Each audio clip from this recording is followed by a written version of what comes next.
Uhali gani mtazamaji na mdau wa Fino Media, nikukaribishe katika makala ya nyati sehemu ya pili. Mimi ni Edita Chiweligo na hii ni Fino Media. Nikukumbushe tu usisahau kusubscribe, kulike, kucomment na kushare ili uwe mtu wa kwanza kupata taarifa zetu. Karibu. Kwa kawaida nyati pia hutofautiana uzito. Nyati wa msituni ana kilo 265 hadi kilo 320. Nyati wa savana ana kilo 300 hadi kilo 900. Kwa urefu wa kichwa na mwili ni sentimita 170 hadi sentimita 340. Mkia una sentimita 70 hadi sentimita 110.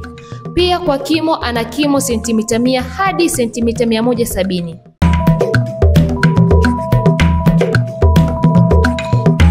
Kwa upande wa umri, nyati anapokuwa katika hifadhi ya taifa au eneo lolote lile lenye kuhifadhiwa huweza kuishi mpaka miaka 20, lakini anapokuwa anafugwa huweza kufikisha mpaka miaka 29.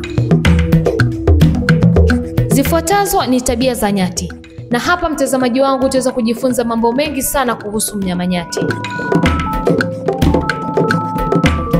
1. Nyati wa savana huwa anaishi kwenye kundi kubwa zaidi ya wanyama 50 hadi 500. Na katika kundi hili ndani yake huwa na vikundi vidogo vidogo vya familia ambavyo huundwa na kina mama na watoto. 2. Ushirikiano wa nyati jike ni mkubwa sana, na hasa pale wanaposikia mwenzao akatoa sauti ya kulalamika au ya hatari, basi huwa tayari kuja kumsaidia. Hii inasaidia hata kuwalinda wale wasio na nguvu katika hatari kutokana na maadui zao. 3. Ndani ya makundi hayo pia huwa kuna kundi la madume ambao wanakuwa hawajapata majike kuzaa nao, na kundi hili la madume huweza kufika mpaka nyati 12. 4. Nyati wa msitu mara nyingi hupatikana kwa makundi madogo ambapo huwa na nyati kuanzia 8 hadi 20, na kundi hili huwa na majike ambao wana ukaribu sana wa kindugu pamoja na watoto. 5.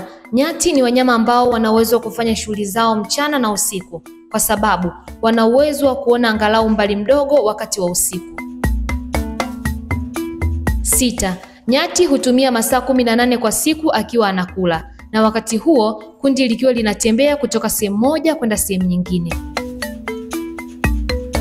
7.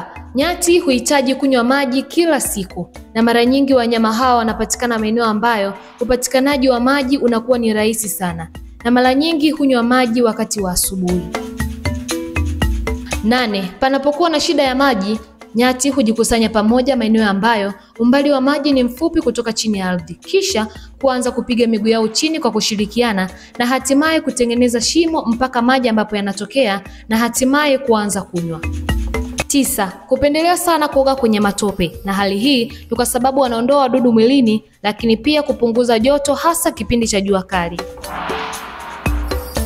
10. Kipindi cha majira ya joto kuanzia saa 6 mchana mpaka saa 10 jioni, nyati hupenda kupumzika, na muda huu huwa wanacheuo chakula kisha wanaanza kutafuna upya.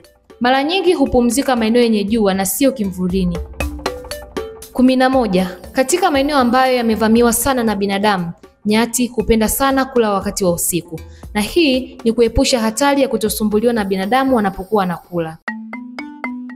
12. Nyati wa Afrika huishi kwa demokrasia, na inapofika kipindi cha kusafiri, basi husimama na kila mmoja kuelekea upande wake anaotaka kwenda. Baada ya hapo, upande unaonekana una idadi kubwa, basi huonekana ndio washindi, na mara nyingi nyati jike kiongozi hutangulia kisha wengine kufuata uelekeo ule.